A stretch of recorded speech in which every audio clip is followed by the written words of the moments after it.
Welcome to another episode of the Blue Crew, a New York Rangers podcast on the Believe Podcast Network. I'm your host, Jonny Lazarus, joined by my good friend, Cody Frankel, and we have a special honorary co-host hopping in today, I guess we'll call him. But Stefen Rosner is the Islanders beat reporter for NHL.com, and for the hockey news, we work together a ton throughout the year and during the hockey season. I got to know him a bunch over the past couple months at the NHL draft, this past week working at the Matt Martin camp, and I'm sure we'll collab a lot during the season, but Stefen, what's going on? How you doing? How's your summer been? And what's going on over in Islesland? Because we never talk about the Islanders on the show. Well, I guess let's start with the Islanders. Nothing. All right, next. No, I'm serious. Going back, I mean, they made their moves. They brought everybody back. But besides that, just depth forward signings. And maybe it's under the radar, I think, because last year the Islanders had a lot of injuries and had to call up prospects, and they weren't really ready. So I think that's definitely a good move to bring in some depth. But besides that, they're just going to run things back. I'm doing great. My feet are still sore from being on the ice for 5 hours. But yeah, everything's been great. I'm fortunate enough to meet you, Jonny, and get to know you for a couple of months there. It's been a blast.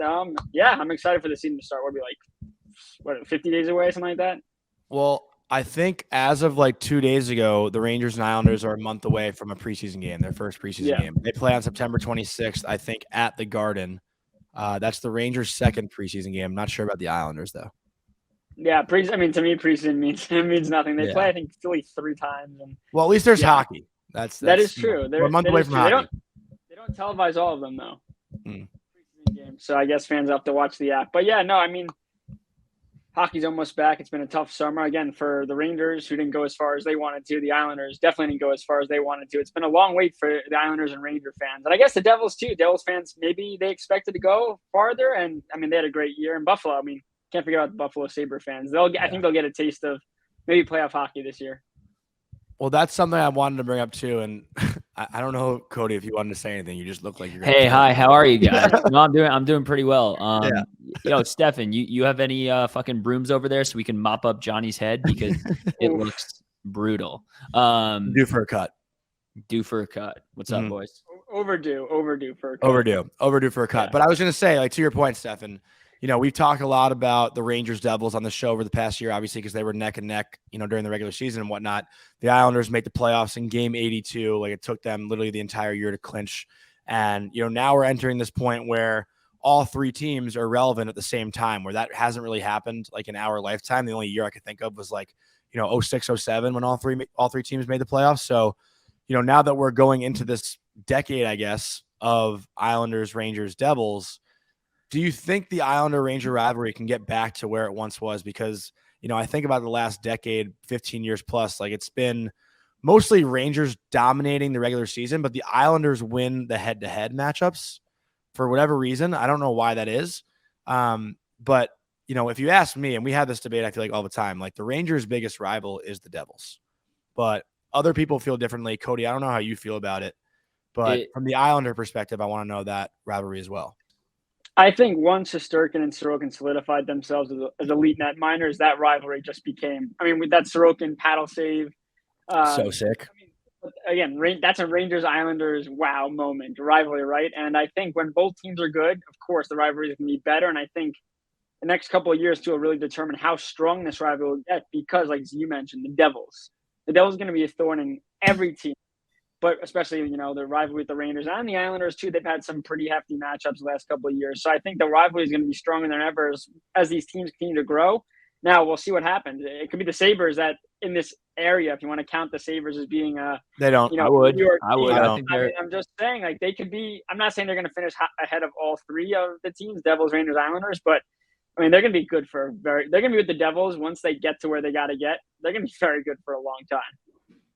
Yeah, I mean, I definitely don't count the Sabres, but Cody, what do you think about the rivalry, Rangers Islanders, Rangers Devils? I think the Rangers Islanders rivalry was a little bit more prominent, maybe in the before we got to the 2020s. I think that decade from 2010 to 20. I mean, obviously, it's one of the longest standing rivalries in hockey, but since the 80s, obviously, when the Islanders went on that tear. But I think. Obviously, the Devils in the last 30 years have a bigger rivalry with the Rangers. That said, I don't know if I think that the Devils are necessarily the Rangers' top rivals. To me, I hate the Devils. Don't get me wrong. Can't stand them. But there's nobody I hate more than Pittsburgh. Like there's nobody I hate more than Pittsburgh. We watched them win 3 times in the last 15 years, and we've played them quite a few times in the playoffs, beat them sometimes, lost them, so to me, they're the team I hate the most, but the Devils are probably second. Yeah. For me growing up, it was the Flyers, the Really? Islanders and Flyers. Yeah. The Rangers, as a whole, I respected a couple of players here and there, but again, Islanders Rangers rivalry is tough. Just Philly, man. Like I could not stand Scarred Hartnell. I just could not stand the guy. So interesting. At all. I think what happened was when I was younger, I think it was a preseason game, and the Islanders got obliterated by the Flyers to the point where I think it was DiPietro started the game, got pulled, and the backup was so bad, DP went back in. And from that day on, it was just like I could not stand Philadelphia. But yeah, I mean, Philly isn't a great team right now, so that changes things. But they're like so you said, fucking bad.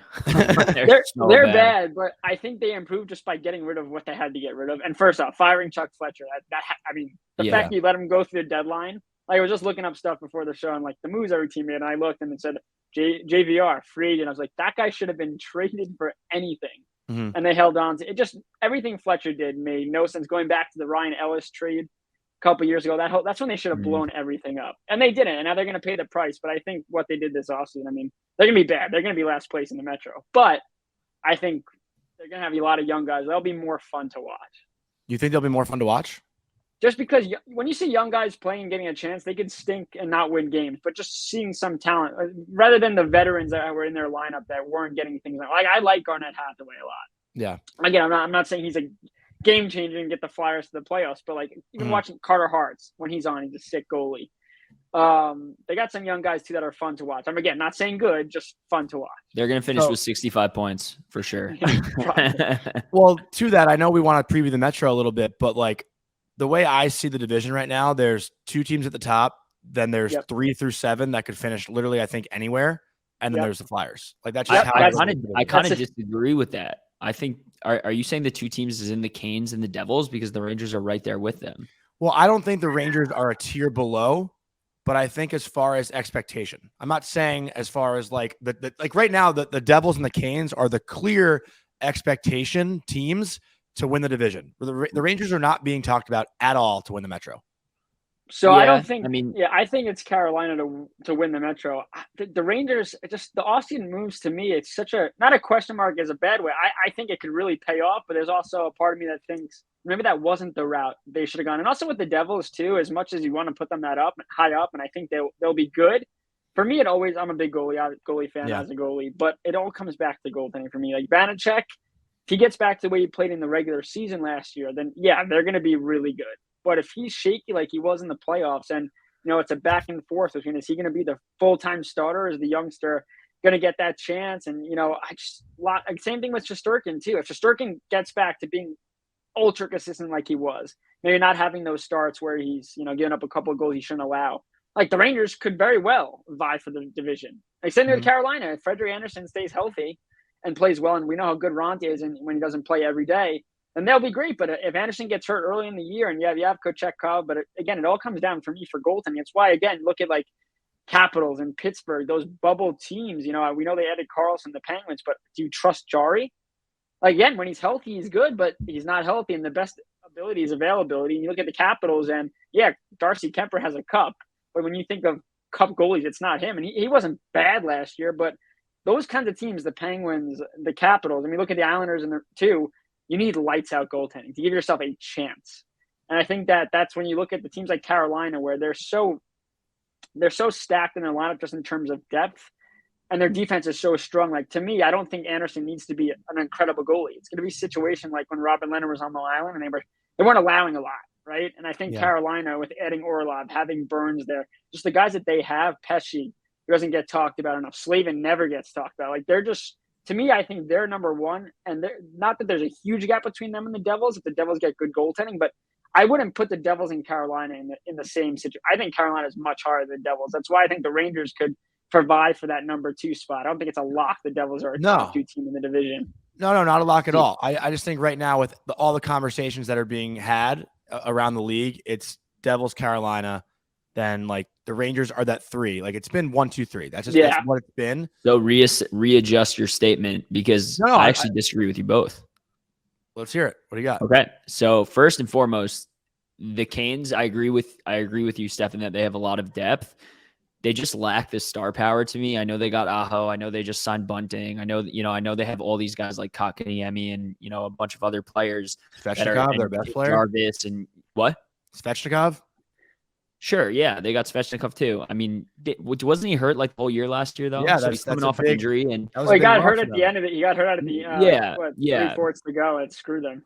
Yeah, so the thing with the Canes, I mean, they do have the depth and would not surprise me in the absolute slightest if they win the division, like probably the favorite, like you said. Like 4 years in a row. But really. I look at it in the sense of come playoff time, and like if we're ranking it in the season as a whole, come playoff time, like the Canes don't scare me that much. I mean, the Rangers beat them a year and a half ago. I know they didn't get to play them last year, and I know, Rod Brind'Amour is arguably probably the best coach in the NHL, or top 3 at least. But to me, they just don't have like the grit. I think they have a lot of depth, but I don't think they have the grit to actually win the cup. So to me, it automatically, that's a fair assessment. It automatically kind of puts them down a little bit. That said, they absolutely might win, the Metro, and that's fine. But I think both the Rangers and the Devils do have that flash and that flair and that grit that they could make that run and win the cup. And to me, it puts them both over the Canes. Well, I think we're just talking regular season right now. But 1 through 8. Okay, all right. I mean, you framed it up as if. I don't disagree with you. I don't disagree with what you just said. Oh yeah, I don't think they're a cup. Like again, they're kind of running out of time a little bit. Yeah. With the defense, especially, they got again Anderson age-wise, and they don't have the star power. You look at them, you look at Vegas, you say, okay, both really deep teams, except Vegas has Mark Stone, Jack Eichel. Yeah. I mean, they have name brands where I guess if you look at the Hurricanes, it's more of a collective unit in terms of there's not going to be one guy scoring 50 goals. It's going to be a bunch of guys scoring 25. And to your point, like, obviously we know the playoffs are all matchup based, right? Rangers got a bad draw with the Devils. I think if the Rangers got matched up with the Canes, they probably would have won. Whereas the Islanders almost beat the Canes, and they probably should have. So. Exactly. I thought they should have.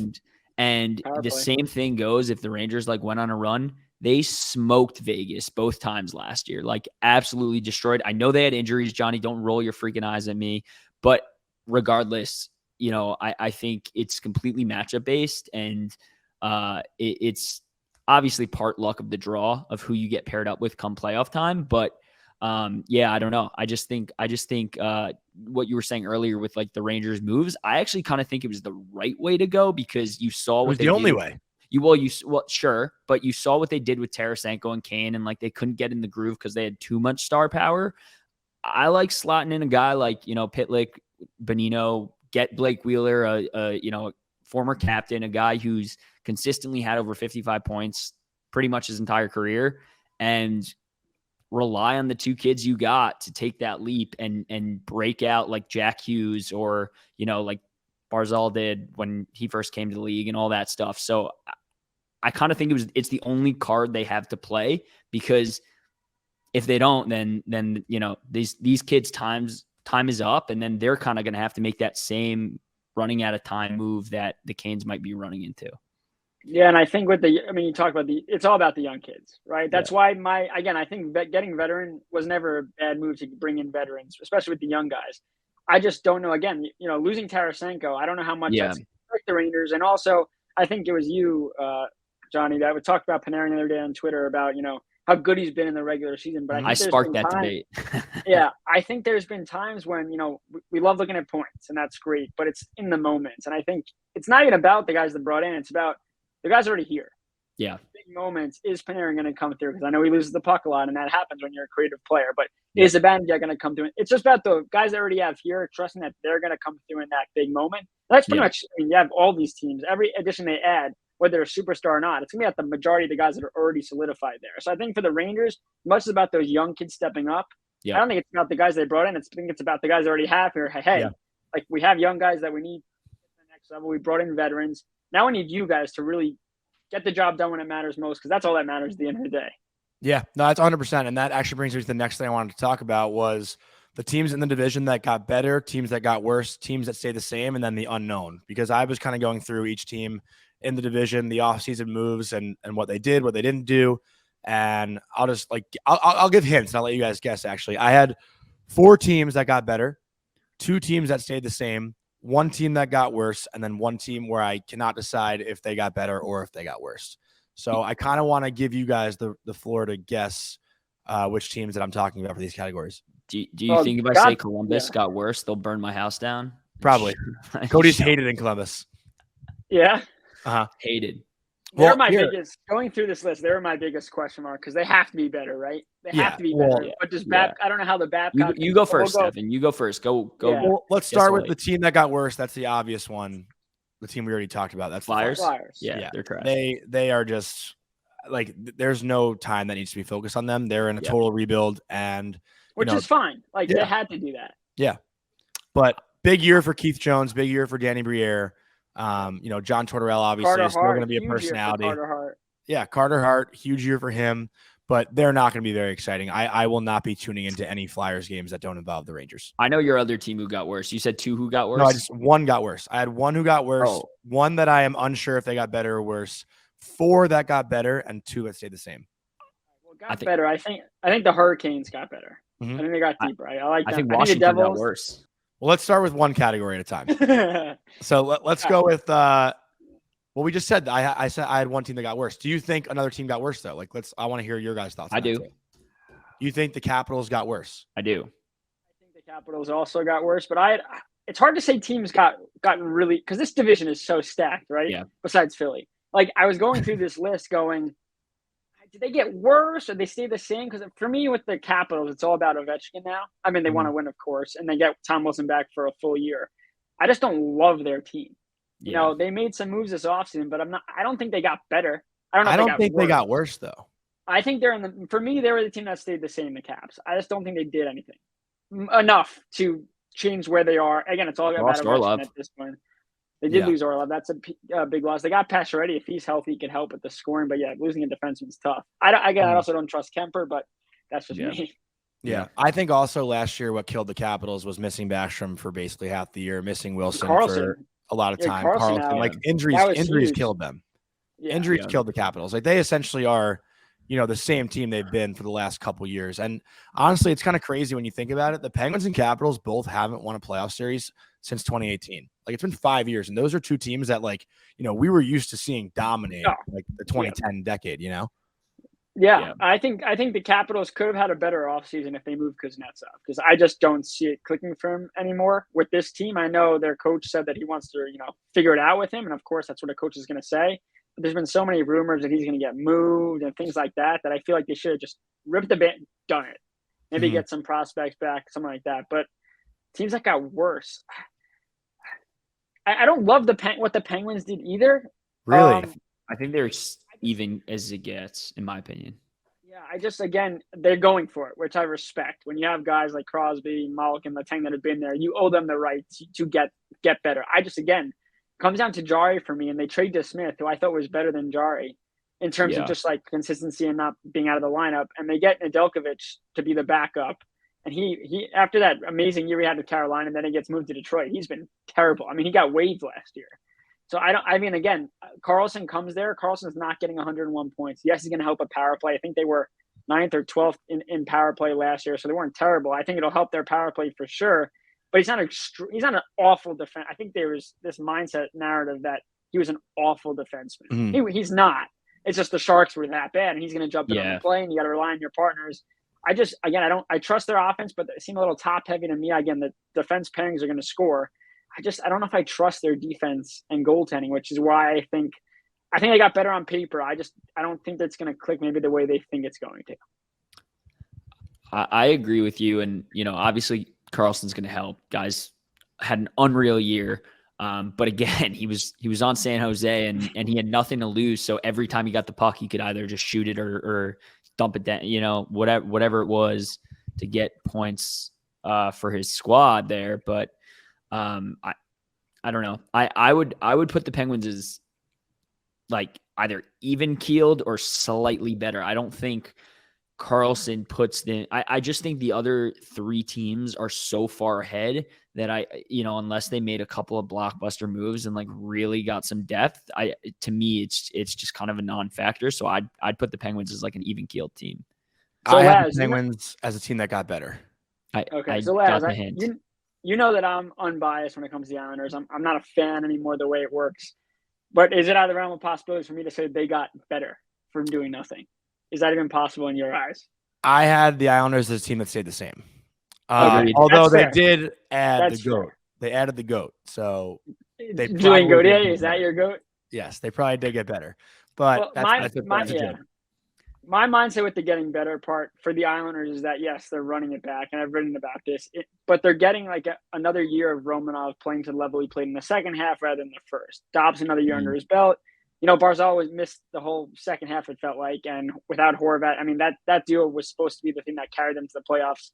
Horvat was MIA offensively when after Barzal got hurt. So I think just with what they're adding back, getting that duo together, solidifying the defense, bringing Scott Mayfield back. They love him there. Boldu taking that next step. Sorokin having maybe more support with Pelech not missing 30 games, 25 games. I think they got better in the sense that they brought everyone back that made it work. Like Engvall was they traded for Engvall because they needed speed when Barzal was out. But now Barzal is back. Now that just doubles the speed they have. And that whole second line with Nelson and Palmieri, if they could click the way they clicked in the second half of the year in the playoffs, I mean, those top two lines to the Islanders might be their best top two performing lines that they've had in quite some time. Because they've been, with Tavares was top heavy. And then whatever line Barzal was on was the line. So I think the Islanders, and again, we'll see what happens with Parise. I would say they stayed the same for sure. I'm trying to think of your other team that got worse. No, it was just one. It was just one that got worse. Oh, it's just one. Yeah. All right, so then we nailed that. It was the teams that got better. There were four of them, and I didn't touch on the Penguins yet. I think the Penguins got better too because I think they added more depth in my mind. Like they brought in Lars Eller, Achari is good. Noel Achari. They added Riley Smith to their top six. I think they brought in Ryan Graves on D as well. With Carlson. I think there's one more I'm missing. Matt Nieto. I mean, he's like a fourth liner, but the Penguins to me, like I think solidified their roster a little bit more than last year. And listen, last year was the first year in 16 seasons they didn't make the playoffs. I think the Penguins. I mean, they missed by a game. The Blackhawks. Yeah, like they're interesting. I think, obviously a lot does ride on Jari, but Jari can be a really good goalie when he's hot. And I think that's the thing. That's the biggest question mark, right? Like same with the Devils or what we talked about is the goaltending. But to me, I think the Penguins could, easily come in second place in the Metropolitan Division next year, or they can easily come in sixth. I think it's kind of hit or miss with them. Like they're not a middle of the pack team, but they could be a top team if they just click in the right way. But also, I do think Gensel is going to be missing a lot of time in the beginning of the year. I saw that he was out. Yeah. So that's a huge loss for them too. But then last year, this time we were talking about the Boston Bruins missing, I believe McAvoy and who was it? The start of the year they were missing Bergeron. They were missing Pasta. It was Pasta? No. It wasn't. I don't think it was Pasta. I don't think it was Pasta. Yeah, Pasta went on a tear. It was McAvoy and Marchand. It was Marchand. Right, Marchand. Yeah. So people were saying the Bruins were going to miss the playoffs. Like that was kind of the the talking point going to the season next year. Yeah, I mean that was just dead wrong. But the Penguins are a team I think that should not be overlooked. Just with how good Crosby still is, how effective Malkin can be. Their power play should be insanely exciting this season, and I think that's like obviously common knowledge. Yeah, this is why this division's sick. To talk like we're talking about this, and I feel like we're going in circles because anyone could win this division, anyone can miss the playoffs. That's how close it really can be when these teams. I mean, there's a chance that a lot of these teams are just going to have great seasons besides the Flyers. We already talked about that. Yeah. But like you said, like Columbus, to me, it's like they have to be good. They have to be a bubble team, right? They have too much talent to not. And the defensive moves they made this offseason, Severson, Provorov. I'm not saying these guys are amazing defensemen, but they're stronger. But that'll help Merzlikins in goal, and that'll help their goaltending where it doesn't have to be perfect. Because last year, I mean, goaltending was left out to dry and it wasn't good.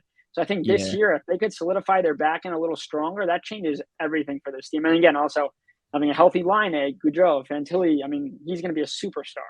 Yeah. So it's exciting to see what Columbus has so much potential, and we'll see if Babcock can get everything to click.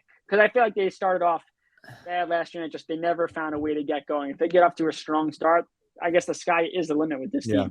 And an unhealthy Zach Werenski last year. Like this year, if they had Werenski who's healthy, like that could, to me, is like, you know, if he's on his game, like he could be a top 15 defenseman in the league. I mean, Cole Sillinger is sick. Yeah. Like they have so many sick guys with so much potential, and they're young too, that if they could get going, that's another team in this division where it could be with the Devils, or if the Atlantic with the Sabres, where these are going to be teams on the rise that are going to be good for a very long time if they could figure it out. Cody, you had some? No, I was just going to say, I mean, I don't think Merzlink is that good of a goalie. I think he's just mid. And compared to some of the other goalies in the Metro, I think, again, he's, you know, they have a lot of offensive talent and you know, they have a couple good D-men, like obviously you just said Werenski, but I still think they're kind of going to get hung out to dry a little bit. And, you know, when you're playing against a ton of offensive talent, like guys from the Penguins, the Rangers, the Devils, the Canes, the Islanders got some fire. You know, it's going to be tough. Do I think the Jackets will be a better team? Absolutely. I think they had like 58, 59 points last year. I mean, they were terrible. I think they're going to be a lot better of a team this year. Somewhere, you know, they might break 80 points, 85 points, something like that. But I think there's too much talent in the Metro and in the Atlantic that I don't see them really making the playoffs. I still think they're probably maybe 2 years away from probably really like pushing some of these teams. I think next year they'll start to push some of these teams, and you know, maybe be a fringe bubble team or maybe sneak in one of those two wild cards. But I still think they have a little bit to go. And Fantilli, to the Columbus fans who hate me, I mean, he's going to be a stud for sure. But you know, I think they're going to want to get this kid acclimated to the league. He has some superstars he's playing with, like Johnny Hockey. And, you know, I think he's going to learn a lot, and he's going to learn a lot quick. So I do think they will be like a solid team. They're not going to be an easy win against anybody they play against, but I still think they definitely got a couple years to go, in my opinion. Yeah, no, I agree. Yeah. I thought that was perfectly said, honestly. Well done. But they're a team, I think, that, you know, if there's two teams, I think this year in the NHL that could like just be sneaky, quietly good, it's Columbus, and then this might be fucking crazy to say. The Yotes. They're in the playoffs. I call wild card spot. I don't think they're going to make the playoffs. Disrespecting Detroit like that? That's fucking no. Detroit has respect. People know they're going to be good. I'm not giving Detroit respect at all. You're not giving Detroit respect? I don't like. I just think Yzerman's been. You know, he gets praised for what he's done, but what has he done? Like, Detroit should have been much better last year, and they weren't. And going back to they got Cat now, though. They got Cat. I know, now. But how much does you look at this team and how much? Yes, they obviously adds score that could score 40, 50 goals a year. I just look at that depth on that team. I'm not like, oh my God, this is a scary team. Again, they're soft. They're decent. I mean, we know how good Seider is. Like, he's unreal. Obviously. Yeah. Again, but do we trust the goaltending, and do we trust the depth on the back end? When I looked at Florida last year heading into the season, I'm like, okay, they have superstar potential. They have Kachuk, but after their top D pairing, like they don't have depth that they need on defense to really get it done. And again, in the playoffs, we saw what happens when a goalie gets hot like Bobrovsky. He holds, those issues from the defense get masked a little bit, or a lot in that case. And I think just with Detroit, too many games last year where their just defense got walked and got blown out, and the goaltending, I think he's a very good he's a very good goalie, but he needs more help than he got.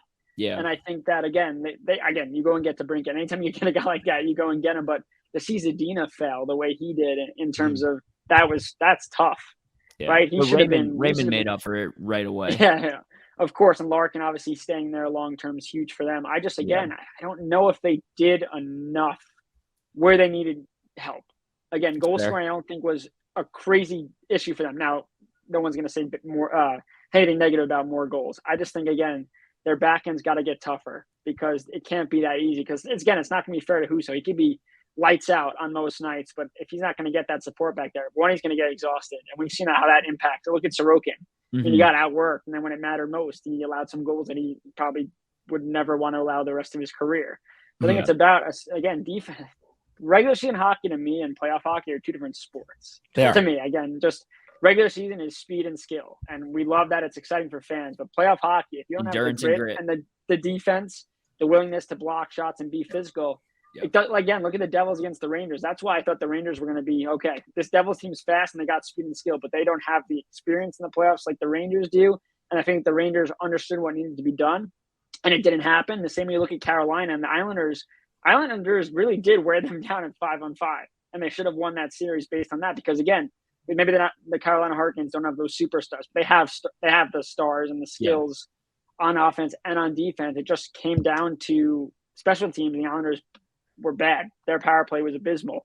So I think, you look at the playoffs and it's those teams that could really tighten up and do that. I just don't see Detroit as one of those teams yet. They have to prove it to me for me to give them consideration where like, okay, I'm scared of Detroit. Yeah. I don't have Detroit as a playoff team this year. Yeah, me neither. I think they're a year ahead of schedule of where Columbus is. So I think they will fight for a playoff spot this year. I think they'll be in most games. I think they'll be close to a bubble team. And if they sneak in, it'll be in the 8th seed. Otherwise, they'll probably miss it by a couple points. And I kind of look at them mirroring what the Sabres did last year, where the Sabres obviously missed playoffs by half a game. I think their point total of 91, right? Panthers were 92. I think it wasn't as close as people thought, right? Because the Sabres were always trailing. I mean, they obviously the last month of hockey, they played really well, but they never truly made a threat for that playoff spot until the last week of the season. But I kind of look at Detroit mirroring that a little bit. I want to bring it back just to the Metro for a second. Well, no, because, obviously you're good. We'll get into the Eastern Conference a little bit later in the summer when the season gets closer, but later in the summer's over next week. What are you saying? What I mean? Off season. You know what I mean? Thank God the summer's over too. I'm so ready for fall. I'm so ready. You need a haircut. Yeah, I know. I know you need a haircut. I'll get one next week. But just thinking about that 2020, 2021 Islanders team, they pretty much have a similar roster to the guys that were on those two teams that went to the conference final and were basically one win away from the Stanley Cup final. Like, Stefen, they would have killed the Montreal Canadiens. Like they would have killed them. I kind of agree. But do you think there is like a more confusing team right now in the NHL than the New York Islanders? As far as just like, this is a team that has had so much success with what they have there now. And then the last 2 years have just been so confusing and so inconsistent on what they're able to do. And the only steady constant is Ilya Sorokin in goal. But like, you have the star talent like Matt Barzal, who last year, struggled a lot, obviously. And then this year he's going to be playing the wing mostly as opposed to playing center, which we talked about during the Matt Martin camp. But like, I feel like if I'm an Islander fan, like I'm so pumped like every year, like this team has, given so much hope to their full potential on what they can do. But then again, you just like never really know what you have with this team. Sorry. I just wanted to ask you something before you get into your spiel here. Is this crazy to say? Okay. You as an Islanders fan and, covering the team, obviously these two teams have very different styles of play where the Islanders really look to suffocate their opponents and, get those 1-2 goal leads and then hold it. And this other team is, fast paced, they have scoring, whatever. But in terms of roster talent, goaltending, and defense, would you say the Islanders are kind of a little similar to the Hurricanes where Aho, Barzal, I know the Isles obviously have Brock Nelson. The Canes have a couple guys, but they both lack, like Barzal doesn't have that second guy to roll with him. Obviously Brock Nelson's sick, don't get me wrong, but I kind of look at them as two very similar teams. The difference being Canes obviously have a little bit more depth and they have Rod Brindamore. So I think they obviously edge him out a little bit, but I think they're they obviously, again, play very different style hockey, but I think they were built kind of the same, in my opinion. Oh, yeah, I agree. And we talked about that superstar power that, again, Svechnikov, I think, is the Canes superstar. Yeah. But Cody's giving Svechnikov no respect today. Yeah, zero. Dude, Svechnikov. He saw his ACL go and said, nah, we're good. But, yeah, I would say so. I would give the leg up to Carolina in terms of the Islanders haven't been that lockdown defense that we saw since they went to the conference finals for the second time. I think there's been holes, and I think Lambert this year tried to get more offense early. His first year as a head coach, he had things to figure out, and they got the goals. I think until December they were averaging around 3.3 goals per game. But then Lambert realized, hey, if we're going to make the playoffs, we got to get back to Trotz style hockey. And losing Adam Pelech really changed everything because, people will say, oh, Barzal is probably their most important player. Maybe Sorokin, obviously, but it's Pelech. I mean, when Pelech's in the lineup, that defense is it has the ability to be that lockdown. But when he's not in the lineup, they're a shot. And I think if you look at the Islanders this year, they're confusing because they could be second or third in the division if things click, right? You have Sorokin, top 3 goalie in this league.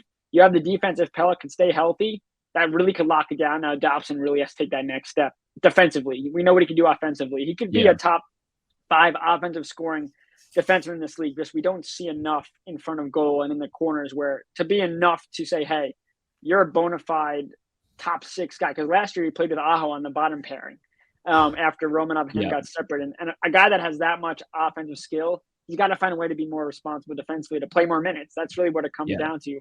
But this team is, so many question marks. Barzal and Horvat. Horvat was this guy that you thought maybe could hit 50 goals last year, and he doesn't get to 40. Yeah. And then Barzal was hurt. How much can Barzal change his game to fit the wing and play with Horvat? But you look at the Islanders, and I guess you could look at other teams, and they're not going to be division contenders to win the division first up and cup contenders to win a cup until they get that elite finisher. Because to me, Horvat scores goals, but he's not an elite finisher.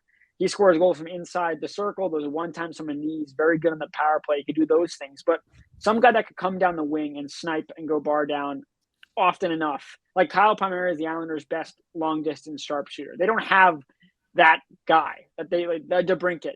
Right. Pacioretty to me before he got hurt. Last year, that offseason, I thought Pacioretty with a guy like Barzal would be perfect because he doesn't have to do a lot. Get the shot off and score some goals. And Wahlstrom could be that guy.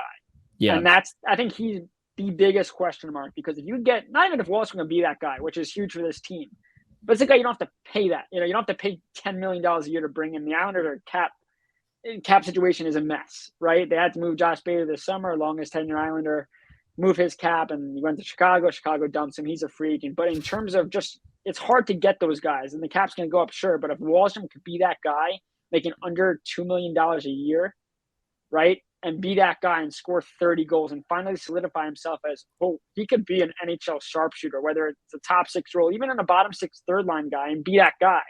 But if he can't be that guy and he struggles with consistency and can't do that, the Islanders have to go into the offseason thinking, okay, we need to go get another scorer, and then we'll see where their finances are at. But for a homegrown guy like Wahlstrom to become that guy, the same way Ranger fans are hoping Lafreniere could become that guy for this team, Lukaku, that's huge in the salary cap world. Yeah, and I think they, I'm speaking for Islanders fans, I guess, but they need to see more from Wahlstrom, right? Like, I think he had like 16 points last year. The year before he had 13 goals. Like, I think they want him to, like, he needs to get to that 20 goal mark, and then they could be like, okay, this guy's got something. I think assuming or hoping that he'll get 30 goals this year is obviously would be sick, but I think for them, like, him getting to that 20 goal mark and elevating himself as a kid who can score in this league consistently, I think would be huge. And then he can build on that and, maybe get 30 goals. And then, I forever will watch Wahlstrom because the Rangers could have had him and instead went with Kravtsov, who's no longer a Ranger now. Thank you. But I think shifting back to the Hurricanes, Svechnikov is a sick player. Don't get me wrong. But I think for him, I'm not quite ready to say he's a superstar yet. I know he's had some injury. He was out for a couple games last year. I think he missed like 10, 15 games, something like that. But I want to see him, truly just have an absolute dominant season until I'm ready to say, like, okay, they have, Aho has his guy who's an absolute superstar. Is he a great player? Of course. He's a great player. He's still a kid. I mean, he's going to be very good for probably his entire career. But I think I also from him, like, I want to see him just have an absolutely dominant season. And then I can kind of say, like, oh, wow, okay, they actually have a lot of star power and, they're making the right moves and things like that. Yeah, that's a good point. I'm going back to Wahlstrom for 1 second is as much as the Islanders need him to score goals, which he has to do in order to become – because the Islanders have too many role players. If you're not going to be that guy, why keep you? There's guys that play a bottom 6 role much better than Wahlstrom. But I will say is this past year before he got the ACL injury in late December and missed the rest of the season is he was – point production was all right, but he was also playing a two-way game, which is what he hadn't done Oh yeah, like that was so important for him is to be responsible enough to be trusted. And then, because again, if you're playing top 6 minutes, there's got to be a trust factor there. And I think Totally. he was getting the trust from Lambert that, hey, I could lay the body. I mean, we fought D'Angelo. We all saw that video where he just dummied him. But the grit that he showed, he fought a couple of times actually, and just bodying players in those big hits. That's what they got to see. But they have to see that and also see the goals. It can't be okay him going and scoring 25 goals, but being awful in his own end or turning the puck. That's just not going to work for him. I do think Svechnikov's a superstar. That's just my opinion. I think the guy's an absolute. It's fair. It's fair. But again, you make a good point. I set the bar high. You're setting the bar low, and I'm setting the bar high. It's fine. I just think just Svechnikov can do it all, and I think with Aho, like if it's Josh Aho out there, like we saw in the playoffs, he's got to do everything. That's what it felt like watching. Yeah. And I think just with Svechnikov and having Aho, it gives Aho more freedom to do things on the ice. It gives Svechnikov, Aho draws players in like Barzal does. And Aho also has the ability to pass. And that's when that's when the Islanders, again, are hoping that is what, Corvin and Barzal could be. Because to me, I'm not trying to say Barzal is not a superstar in the sense that when you look at superstars around the league, they could pass and they could score. And I think if Barzal shot the puck enough, he could score and he'll be a superstar. But I'm more looking at him as the Backstrom to an Ovechkin, and the Islanders have been waiting for either Wallstrom to become that type of player or going to get someone, which they haven't had. No, not saying Ovechkin. I'm talking I was going to say, calling someone an Ovechkin. Dude, print it, clip it. Ovechkin, the goal scorer on that line. And Barzal is that playmaking guy like a Backstrom, where he could do things with the puck that many can't. And if he had that guy that could score and shoot at a 25% clip and just bury those pucks. This Islanders team, if the Islanders offense could be a respectable offense and consistently score, they're going to have no issues. I do think their defense is going to bounce back. Again, health to Pelech. You have to see the offense be consistent. There's so many guys on this team that could score, right? Then you look at the power play, and how is the power play? Bottom 3 in the league. You have Brock Nelson's on that power play. You have Horvat on that power play. Anders Lee on that power play. You have Guy Dobson on that power play. There's no reason they shouldn't be able to score. So I think maybe if those guys at 5-on-5 be more consistent, that'll leak into the power play, because the power play last year, there was just no confidence at all. And when you have zero confidence, you're going to get nothing done. Yeah. Their power play was their biggest crutch last year for sure. I think obviously they could have, beaten the Canes had their power play flourished at all. But they scored one goal in the playoffs on their power play. Yeah, it's terrible. And they have talent there to be able to succeed in the power play too, which is the saddest thing. But we have a couple more, I think, before we wrap it up. I want to ask you one specific one. If there's one player in the Metro to have a breakout season this year, who would you pick that player to be? Like, and doesn't have to be like a Jack Hughes, 99-point season, but a guy that hasn't necessarily had the spotlight in the division getting the spotlight this year. That's a good question. Capo. Oh, great, Stefen. Great choice. I completely agree. Did I not go through puberty yet? Is that what it was? I'm blanking on the name. I got to look it up now because I'm an idiot. Seth Jarvis, to me, I love this kid. Watching him in the playoffs, I think this is the kid because he's so sneaky, right? He gets things done. And last year he had how many goals this guy scored last year? Now I got to look it up. In the playoffs, you couldn't take your eyes off him because he just scored. That was it. He had 14 goals, 25 assists last year. Yeah, in the playoffs, he seemed to be in the right spot all the time. He's got a sneaky release. I think, like you said, with Svechnikov coming back at some point, Aho, they're going to need another guy to step up. So I'm going to say Jarvis. I just think he brings that speed and skill that in the regular season he could absolutely dominate. So you think Jarvis puts up more points than Capo? Yeah, for sure. Oh, yeah. Until Capo proves to me that he could be that, he could do, we know that he's gotten better. He's definitely gotten better. And I think that there's a major gap in first and second pick, clearly. I think, obviously, when they're getting drafted, it's like, okay, Kakko's more ready for the NHL. Jack Hughes is small, and if he doesn't bulk up, he's going to suck. And then Jack Hughes bulked up a little bit, and we saw his raw skill. I think Kakko could still be a really good player in this league. Confidence is a big thing. Getting playing time is a huge thing. Where he is in the lineup's a huge thing. I just look at Jarvis and the thing that stands out to me is just the speed.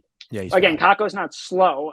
Jarvis to me is just when you're that fast and you have so much support around you, like there's so much pressure. Kakko's way bigger though. Yeah, but there's so much pressure on Kakko to turn into something where it's Jarvis. It's just the Canes are so good that he can go under the radar and not be like, I have to score. I have to do this. My career's on this. And I think when players like that have a chance, when there's less pressure on them, that's when they excel.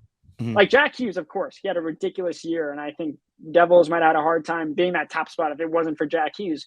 But they also brought in veterans that this past year. Dougie Hamilton was huge for them. Nico Hischier is a stellar player. He doesn't get enough credit. I don't know. I like Jarvis. I think he's sneaky, and I think he could have a great year.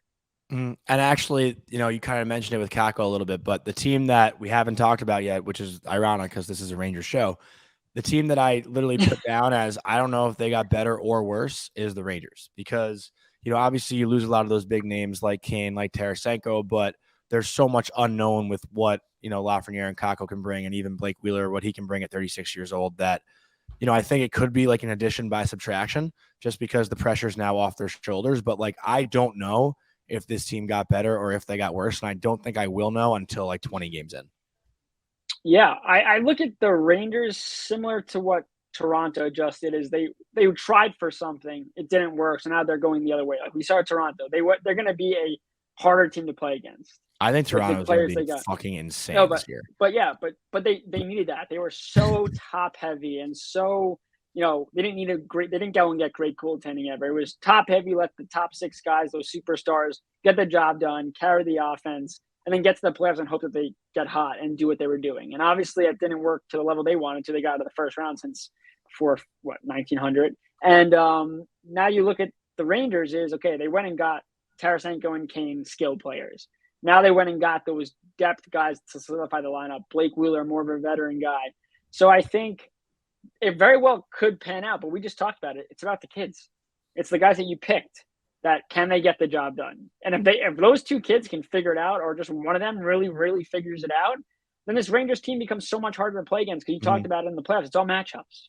If you have 3 lines where there's a threat, a legitimately scoring threat on every single line, and especially the top 6 where it could be a guessing game of who's going to get that top D pairing or not. Same thing with the Islanders. It's like if Brock Nelson's line is as hot as they were last year, they're going to be up there with that top line, and that might be the line that gets the top pairings.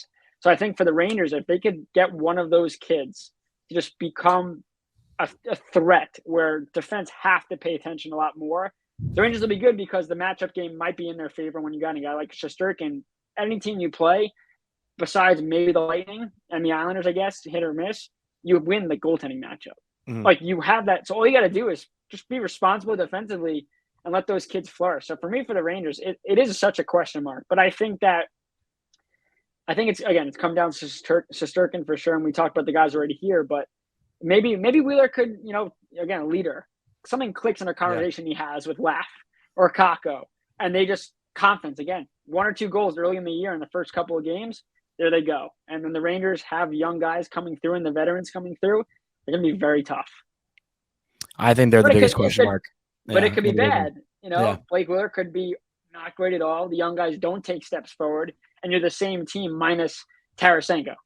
And then it's like, okay, can we compete with the speed and skill of other? Like, we'll be able to stop the Devils? Now, I think the Rangers' defense is going to be stronger, and again, I think Shesterkin is a god. So you have that advantage there. It's such a question mark with these young kids because you wanted them to already maybe take that step that they didn't, and again, they could take another year for them, and they finally become those guys. A lot riding on young kids is very tough when you have a veteran team that shouldn't have to rely on those young kids. Yeah. No, I completely agree. And to wrap it up, I do want to give you a minute to plug everything that you do and whatnot. But before we do that, I think the 3 of us, I want to go through 1 through 8 and predict the Metro for this year. So I think it's a lock that 8, we all agree, Flyers. Yep. So let's go 8 to 1. So who do you think finishes 7th in the Metro this year? I think it's Columbus. Columbus. Who's 6? I have the Caps. Caps. Agreed. Okay, so just to be clear too, last year it was Caps 6, Philly 7, Columbus 8, and how the teams finished last season. So we're keeping the same bottom 3. This is where I was at with the Caps and the Penguins to me. That's where I was at, juggling which one was 6, which one was 5. Because I think it's going to be that close. Okay, so 5, you have Pittsburgh? Yeah. I have the Isles. Sorry. Okay. That's fine. I think the Isles and Pittsburgh are very, very similar. Yep. They're in the same exact boat, and it's going to be a matter of a game between the two, in my opinion. And I think 5 teams from the Metro are going to make it, and one of those 2 teams are going to get screwed. Agreed. I couldn't agree more. I think it might be 4 and 4. That's fun. Yeah, you also said Pittsburgh was going to win the fucking Metro last year. I said that last year. I did. Yeah. But they were going to win the Metro. But I also said the Devils were going to suck. So I guess I said the Penguins and Blues were going to make the Stanley Cup final last year. I remember that. And you said you said Pittsburgh wins it all. Yeah, I did. See, if Pittsburgh had won it all, who do you think? You think one of them retired? Like, you think like Tang would have called it a career, or you think anything would have happened? 100%. And do they still go and get Carlton? Like, things change. Yeah. If the Penguins get it done. Well, that's what they did last summer. Sort of, they brought back Malkin, and you know, Malkin there was rumors Malkin would go to the Rangers last summer at a certain point. But didn't they sign Letang long term also? Yeah. But you know, that's when the Penguins. We were talking about a Penguins last dance last summer. Years. Yeah. You know. Okay. So now think, 4. Well, what do you think for 5? Oh yeah, you didn't get 5. I think. Don't try and get out of it. No, I'm not. I mean, I had Flyers 8. I had Caps 7. Yeah, because you just don't want to get bullied by Columbus fans. But I had Blue Jackets 6. I was with you on. I was deciding between the Caps and Blue Jackets. I think there's going to be a very, very close point total compared to the both. You know, whether it's 85, 87, 88, 85, something like that. I think they're going to be right with each other. I mean, I have. Are you deciding between the Islanders and Penguins too? No, really. You're about to say the Rangers, you fucking idiot. When I originally did it. He's such a dummy. It's like no, it's not the Rangers. It was the Penguins. When I originally did it, I had Penguins. But after like writing everything down and like kind of going through it, I really think the Penguins could be 3. And I think we're on 5. So say who 5 is. No, but I think the Devils could be 4. But now I'm changing my mind. Like I actually think 5. Just say it's. I'm just like changing my mind right now on the fly. So I don't know. I think the goaltending thing is a much bigger issue. If you're wrong, nothing's going to happen to you. No, I know. I think the goaltending issue is a much bigger deal than I kind of took into account when I made this list. You're welcome. And the Devils, to me, like, you know, as good as they are, the Penguins as good as I think they are, like, Igor can get the Rangers to second. And I think Sorokin can get the Islanders, you know, into a second or 4 in 2, 3, or 4. Igor can get the Rangers to first. They missed first by 2. No, I know. So I'm gonna say right now 5. So I just stick with my initial gut and just say Penguins. Yeah, go with your gut. Yeah, dude, just say Penguins. It's fine. But I think they're gonna bounce back. All right, whatever. I said they were gonna be in 5th last year. I'll say Penguins 5. But all right, no, so 4. I think the Islanders are 5. Okay. So I have the Islanders 4, and I think they make the wild card again. That's just, I don't think they're, again, they have to prove to me that they can be, their power plays, 3rd worst in the league to get, because last year too is, if the Islanders have a solid January or 3% better on the power play, they're finishing where they finished, but it's not taking 82 games. Yeah. So I think that, again, I don't think they're as good as Carolina. I think the Devils, again, just built for that regular season with their speed. And again, if the Rangers don't take steps back, they'd probably be 3. Just in my book, I think the Islanders just, they'll be running it back and finishing the same spot. To me, isn't a downgrade. Maybe the fans want to be better for sure. Yeah. But I think if they could solidify themselves in that top wildcard spot by first week or second week of March, when they have a lead in that top wildcard spot, I think that could happen, which is, again, much better finish than waiting till the last game of the year and hoping that Pittsburgh lose to Chicago, which they did. Because that's, again, you want to control your own fate. I think the Islanders can definitely do that, but I don't think they're going to be higher than the top wildcard spot. This division's just too stacked. And we look at, again, power play and having those superstars, which the Islanders lack. Yeah. Those are valid points. I think 4 is, for me, Pittsburgh. I think they did just enough to make the playoffs with their new acquisitions. And again, if we're talking about the length of an 82 season and coaching, like, Mike Sullivan's a better coach. So I'm going to go with Pittsburgh by a game in 4th and making that playoffs. But again, I still think the Islanders are going to make the playoffs too. I think it's going to be 5 in the Metro and 3 in the Atlantic. But all right, so Johnny, so you're with me for Penguins. Yeah. Okay. Top 3. I'm gonna start this one, because you guys are both going to have very different opinions than me, and I'm going to say the Canes come in third. Disagree. That's Yeah, fun. I mean, listen, you could be right. I disagree too. I think it's the Rangers again, but I have a strong opinion on this, and I'm really afraid of how I'm You going to word literally it. just said your opinion changed a minute ago. I know, and now it's formed. It's formed in my head. So say it. I've been saying it, I think, all summer. you have that, like, CTE, by the way.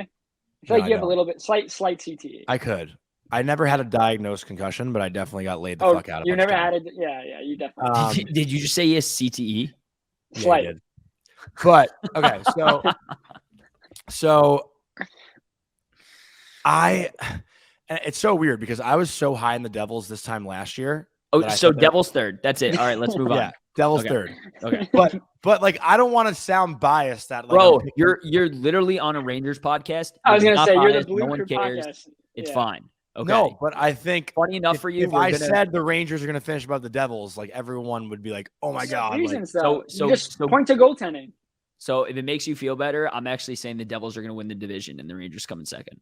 So okay. there you go. Well, I just think the Rangers. I think the Rangers power play will win them at least 15 games alone.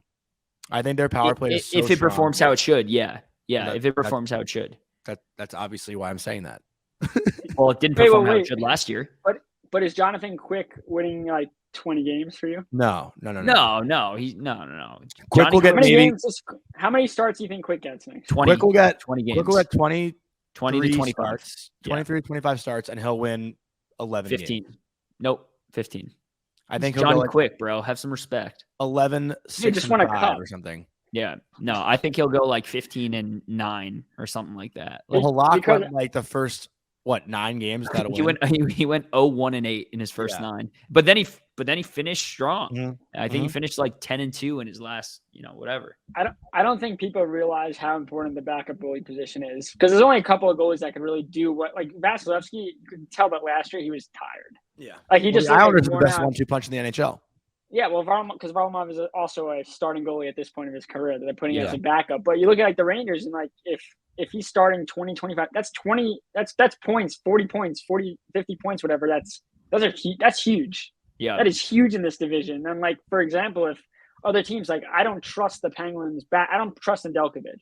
And if let's say Jari's bad this year, like they're going to rely on Nedeljkovic to steal them points. That's just not going to happen. And- I think there's so many teams where that's an issue where their starters are unbelievably good.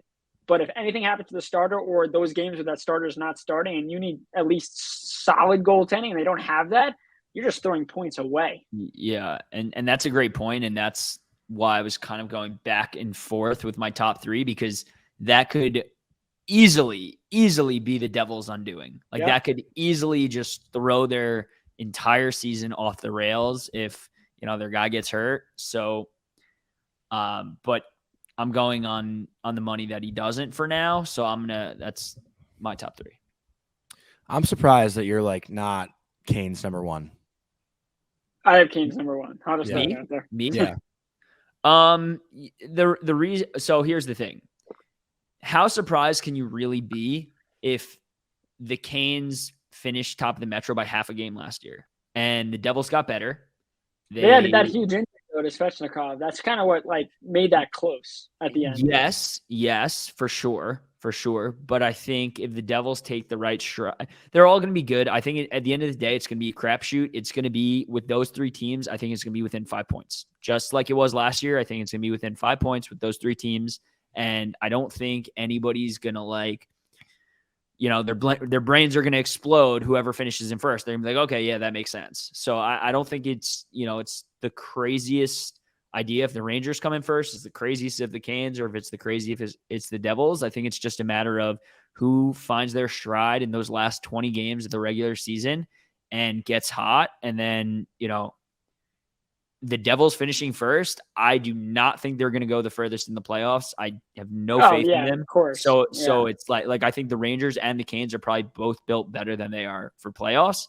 But I think in terms of the regular season, I can see the Devils getting there. So I don't know. Johnny, you seem to disagree. So what are you thinking? That big brain of yours. He's like getting upset. You see it? He's yeah, I saw the tear come down that left side. Yeah. I'm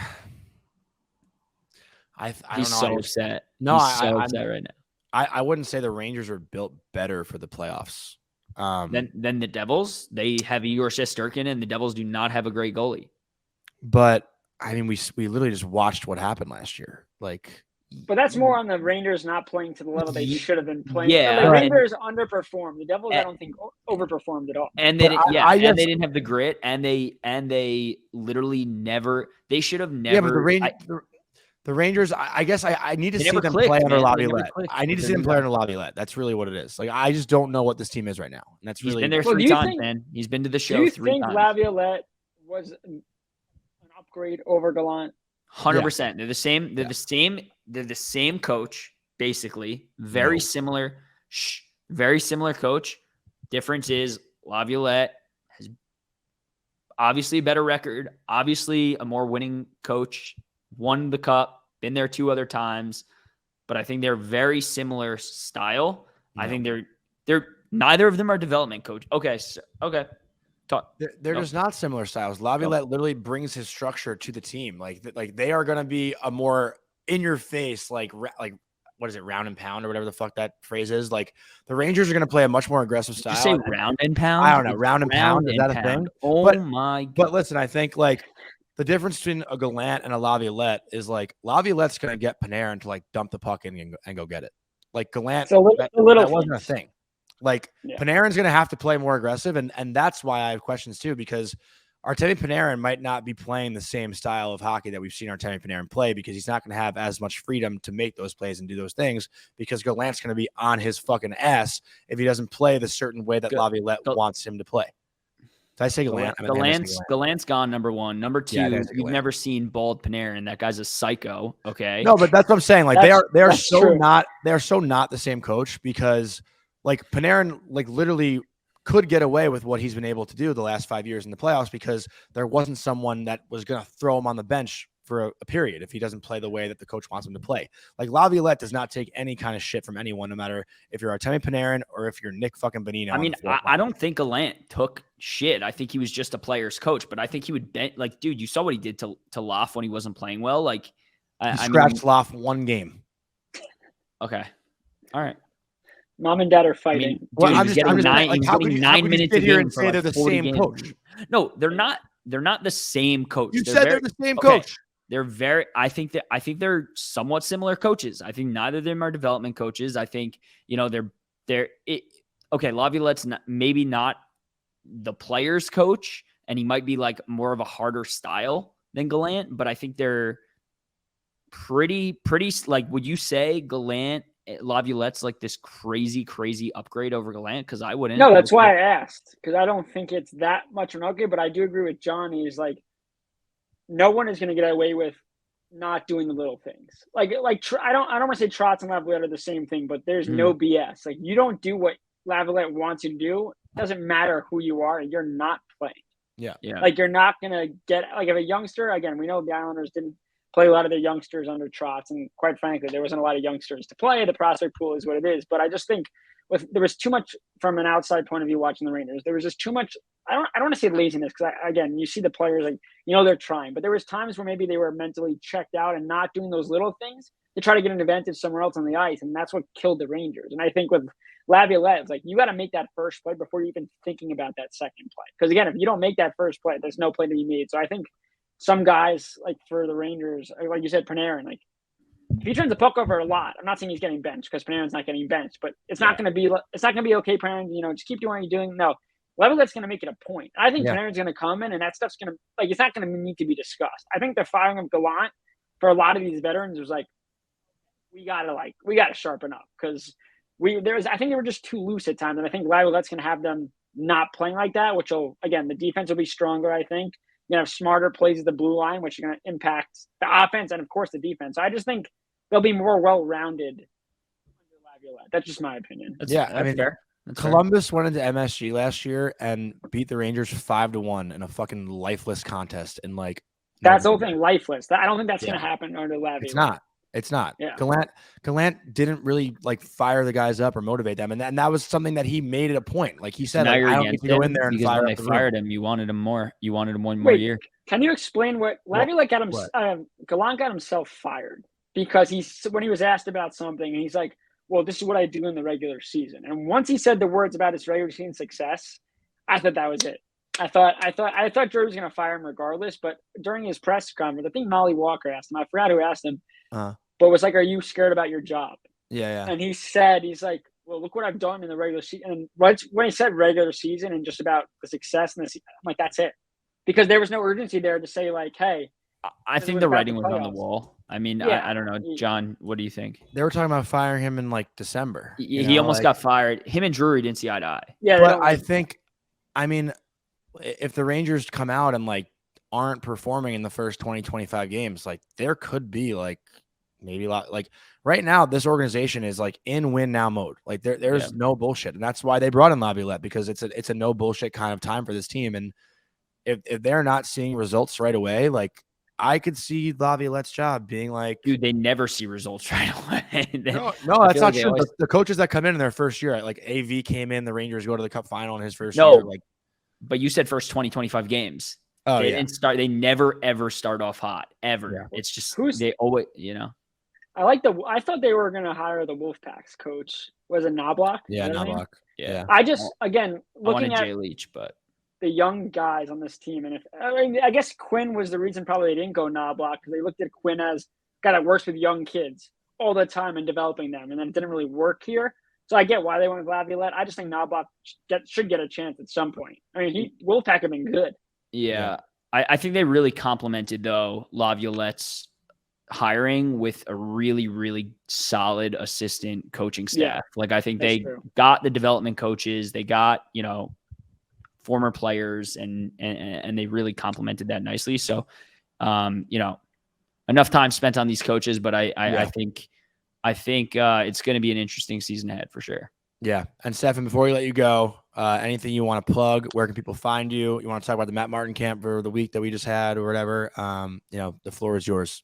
Yeah, you could read that Matt Martin camp story at the Hockey News on the Islanders side of things. You could follow me at Stefen_Rosner. That's STEFEN_Rosner. And I'll be the Islanders correspondent for NHL.com. So any game stories, breaking news, hopefully my name will be at the bottom of those. So that's what you can find me. All right. We appreciate you for hopping on. And I'm sure if the Rangers and Islanders are neck and neck, we'll get you back on a bunch during the season. All right. Appreciate it. Thanks, guys. Thanks, brother. Thanks, Steph.